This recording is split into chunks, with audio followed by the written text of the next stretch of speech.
Olá, eu me chamo Marta Eduarda da Silva Oliveira. Eu sou aluna do programa de pós-graduação em Letras, que é o POSLET, da Unifespa, que é a Universidade Federal do Sul e Sudeste do Pará, do campus de Marabá. Eu sou bolsista CAPES.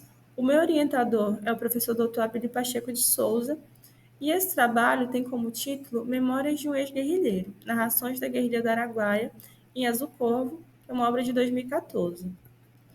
Bom, dentro da apresentação, nós abordaremos alguns tópicos, tanto relacionados à contextualização da guerrilha, quanto à análise a partir do romance.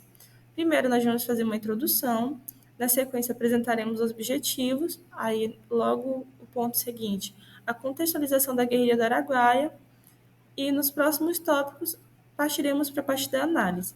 A primeira consiste na verificação das memórias dessas percepções do guerrilheiro a partir da narrativa. Na sequência, tentaremos abordar a relação existente entre memória do passado e a verdade e, por fim, as conclusões. A narrativa do romance Azul Corvo ela é construída a partir das memórias de Evangelina, ou Vanja, como ela era chamada por sua mãe, e das experiências dos demais personagens. Aos 22 anos de idade, a narradora recorre às memórias da infância e da adolescência para descrever a busca por si mesma e por seu pai biológico, Daniel.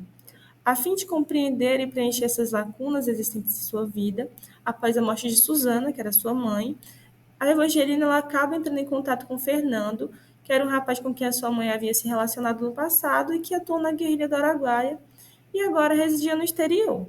Ao longo do romance, as experiências e as vivências da narradora e de Fernando se unem para reconstruir os acontecimentos que marcaram a memória dos guerrilheiros e dos moradores da região do Bico do Papagaio, localizada ali na divisa entre os estados do Pará, Maranhão e Tocantins. Quando Adriana Lisboa escreveu o romance, a sua intenção não era retomar a guerrilha do Araguaia, e sim descrever essa busca pela narradora. No entanto, as questões relacionadas à guerrilha elas acabam chamando muita atenção do leitor e ganharam uma proporção maior do que aquilo que a autora iria imaginar. Ao invés de tentar encerrar o assunto, como ela cita em uma entrevista, ela acaba instigando outras pessoas a irem atrás e descobrir o que de fato foi a guerrilha. Os objetivos. Bom, o objetivo geral é analisar como a literatura contribui para a retomada dos eventos que marcaram a guerrilha do Araguaia a partir do ponto de vista do exilado. Dentro dessa análise, nós vamos contextualizar a guerrilha, identificar os trechos do romance que contribuem para a representação e para a recuperação desse passado histórico, além de estabelecer contrapontos entre a história e a literatura. Criado pelo Partido Comunista do Brasil para enfrentar a ditadura, a guerrilha ela começou a ser organizada ali nos anos de 1966 e 1967, com a chegada dos primeiros militantes do PCdoB à região do sudeste do Pará e proximidades. Quando eles chegaram, eles se estabeleceram ali nas regiões urbanas, principalmente.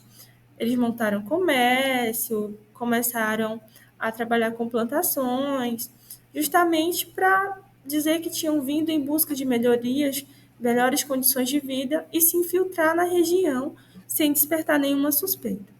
E eles tinham como principal objetivo fomentar uma guerra popular prolongada, que deveria ser iniciada no campo, e assim esperava-se que ela ganhasse uma proporção maior a partir do momento em que os moradores locais começassem a fazer parte do movimento também.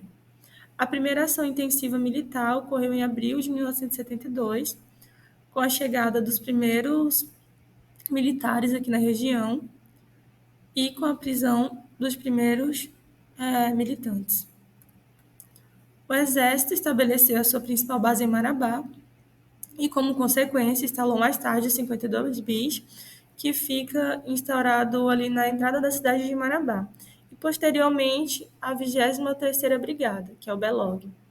A ação ela acabou sendo severamente reprimida pelas Forças Armadas, composta por policiais federais, rodoviário federal, militar e civil em 1974, e deixando muitas vítimas e causando consequências que permeiam até hoje na vida da população local.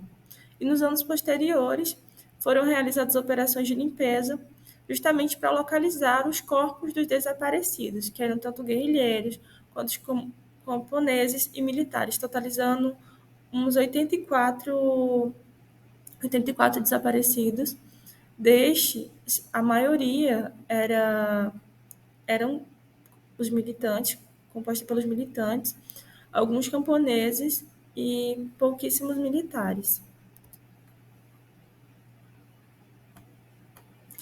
Aqui nós temos um mapa no qual está em destaque a região do Bico do Papagaio. O ponto em destaque em laranja, aqui no qual a cidade de Marabá, São Domingos, São Geraldo e Xambioá acabam ficando em evidência, são as cidades em que o conflito ocorreram com maior intensidade, onde estavam instaladas bases militares, assim como os pontos de apoio e também onde os guerrilheiros se escondiam. Estavam não escondidos, mas situados. Nesse mapa não é possível ver nitidamente, mas aqui a gente tem a marcação do perímetro no qual ocorreu a guerrilha em amarelo, onde o conflito se intensificou com maior intensidade. Também temos as casinhas que representam os pontos de apoio militares, que era ali o Faveiro, o Caieiro e também na Cabana.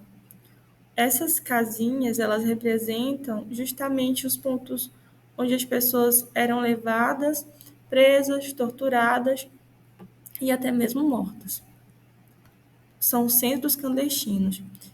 E onde a gente tem aqui pontos que parecem mais hashtags, nós temos as vilas militares, os pontos militares, uma aqui fica perto da Bacaba, ali próximo a São Domingos, o outro aqui em Marabá, onde também tem a Casa Azul, que foi um centro de tortura estabelecido na cidade.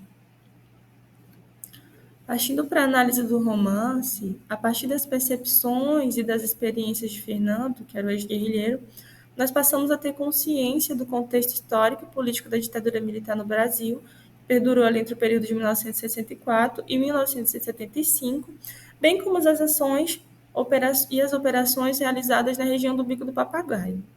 É a partir dessas narrativas de Fernando que nós passamos a ter conhecimento de uma outra face da história da guerrilha do Araguaia, no qual ele nos apresenta o inenarrável, sobretudo a partir da memória. E nessa narrativa, a memória e a história elas se entrelaçam para garantir o direito de falar, de contar aquilo que as pessoas que foram marginalizadas e silenciadas não puderam. E dentro desse contexto, a gente se pergunta, mas quem era Fernando? Fernando, ele era um estudante de geografia, assim como muitos dos guerrilheiros eram estudantes. Ele era aluno da UNB, que é a Universidade de Brasília, e nos anos 60 ele se filiou ao Partido Comunista do Brasil, PCdoB. Ele foi incluído no grupo dos militares que aprenderiam técnicas de guerrilha em Pequim, onde ele acabou recebendo o codinome de Chico Ferradura. Foi durante esse período que ele passou por um treinamento para atuar na mata sobre chuva, independentemente das condições climáticas, ele deveria conseguir lidar com as circunstâncias daquela região. Ele acabou retornando ao Brasil clandestinamente pela fronteira com a Bolívia a pé, e ao chegar no país, ele trabalhou no interior da Bahia por alguns anos e depois foi enviado para São João do Araguaia, no estado do Pará. Fernando vai descrever a guerrilha como um assunto que ficava melhor fora da história da oficial, que é justamente isso que acontece. Muitos dos fatos acerca da guerrilha, eles só passaram a ser evidenciados a partir dos documentos elaborados pela Comissão da Verdade. A guerrilha era um assunto que ficava melhor fora da história oficial, mas a dúvida às vezes rói como um bicho, e ela roía sim. Uma pequena e paciente traça caminhando por entre letras, números e carimbos dos arquivos da guerrilha mantidos secretos pelas Forças Armadas. Onde estava o filho desaparecido e sobre que circunstância ele tinha desaparecido? Onde estava enterrado o cadáver e como que o corpo íntegro havia virado um cadáver? Contra a pátria não havia direito? Com o passar do tempo, Os pais dos desaparecidos na Araguaia iam morrendo eles também. Iam morrendo sem saber o que tinha acontecido com o filho guerrilheiro ou com a filha guerrilheira. Mas como ordenava os comandantes das Forças Armadas aos seus subordinados nos dias de repressão à luta armada, era preciso ver, ouvir e calar. E por muito tempo, essa história ela foi silenciada. Ela foi, digamos que a verdade foi mascarada porque esses documentos não eram apresentados à comunidade. E foi realmente somente com a Comissão da Verdade, com os documentos, com os livros que foram confeccionados a partir da, da união desses documentos, da junção desses documentos e da análise dele, que passamos a ter conhecimento. Bose, Ecléa Bose, ela destaca que na maior parte das vezes, lembrar não é reviver, mas refazer, reconstruir, repensar, com imagens e ideias de hoje, as experiências do passado. A memória não é um sonho, é trabalho. Se assim é, deve-se duvidar da sobrevivência do passado tal como foi, e que se daria no inconsciente de cada sujeito. A lembrança é uma imagem construída pelos materiais que estão agora à nossa disposição, no conjunto de representações que povoam a nossa consciência atual. Então, a partir dessas considerações, nós podemos perceber que a memória, muitas vezes, ela não muitas vezes, mas a memória ela não vem pura, como aconteceu.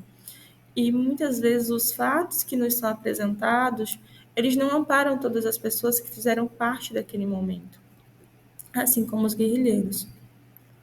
A Gânima, ela vai destacar que a memória vive essa tensão entre a presença e a ausência. A presença do presente que se lembra do passado desaparecido, mas também a presença do passado desaparecido que faz a sua interrupção em um presente evanescente.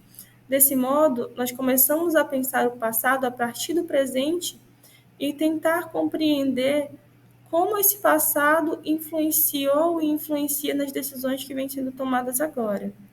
A autora destaca ainda que é preciso lutar contra o esquecimento e a denegação. Lutar, em suma, contra a mentira. Não diria necessariamente a mentira, mas essa outra versão da história, dessa história dita pelos oficiais, mas sem cair em uma definição dogmática de verdade. Durante as operações, a autora do romance, ela vai trazendo alguns trechos que estão relacionados com uma história. Ela vai dizer que durante as operações, os guerrilheiros que eram presos passavam todos pelo pelotão de investigações criminais em Brasília. Era um lugar onde as torturas físicas e psicológicas tinham se aperfeiçoado bastante. Os torturadores tinham diploma de pós-graduação para arrancar confissões, que afinal não se consegue com bombons. Homens e mulheres nus eram encapuzados, iam para o pau de arara, sofriam afogamentos e levavam choques elétricos, inclusive nos órgãos genitais. E dizer que esses torturadores tinham diploma de pós-graduação faz referência justamente ao que acontecia durante aquele período, porque os militares encarregados da tortura, eles passavam por treinamentos para que pudessem obter as informações necessárias. Aqui a gente tem mais um trecho do romance no qual são descritos essas crueldades, digamos assim. Presa, uma guerrilheira, antes mesmo de ser enviada a Brasília, conheceu o inferno ali, às margens do rio Araguaia, o rio das Araras. Nua, ela foi chocada e chutada no meio de um círculo de uns 30 homens. Quando estava prestes a desmaiar, foi levada ao rio, onde enfiaram a sua cabeça até quase afogá-la. Molhada, foi torturada com choques elétricos. Puta comunista. Levaram-na ao rio de novo, e assim sucessivamente. Nos intervalos, a jogaram dentro de um buraco, onde as dores e os sangramento a impediam de dormir. A partir desses trechos, a gente consegue perceber que eles não faziam distinção de homens e mulheres naquele contexto, que a crueldade deles era sem limite nenhum, e a única coisa que importava ali era realmente reprimir e obter essas informações para acessar o movimento guerrilheiro. Em um trecho dos documentos coletados pela Comissão da Verdade, nós temos o seguinte trecho, que faz referência àquilo que foi dito nos trechos citados do romance. Era comum que os detidos, além de interrogados no ato da prisão, fossem espancados, furados com baionetas e arrastados pela mata. Geralmente eram levados até pequenas bases criadas em Xambeuá e na localidade conhecida como Bacaba, onde eram torturados, fato registrado nos depoimentos de camponeses presos. De lá, eram conduzidos para Casa Azul, que é um centro clandestino de tortura localizado em Marabá, onde atualmente funciona o DINIT. E a partir de lá, se sobrevivessem, eram levados para o pelotão de investigação criminais do Exército, o PIC, em Brasília. No entanto, a gente sabe que isso não foi possível para muitas pessoas. Por fim, ao concluir esse trabalho, nós notamos que, quando descrevemos essa experiência traumática da guerrilha do Araguaia, nós acabamos entrando em contato com uma parte da história que não foi contada. E eis o que a autora ela vai fazer.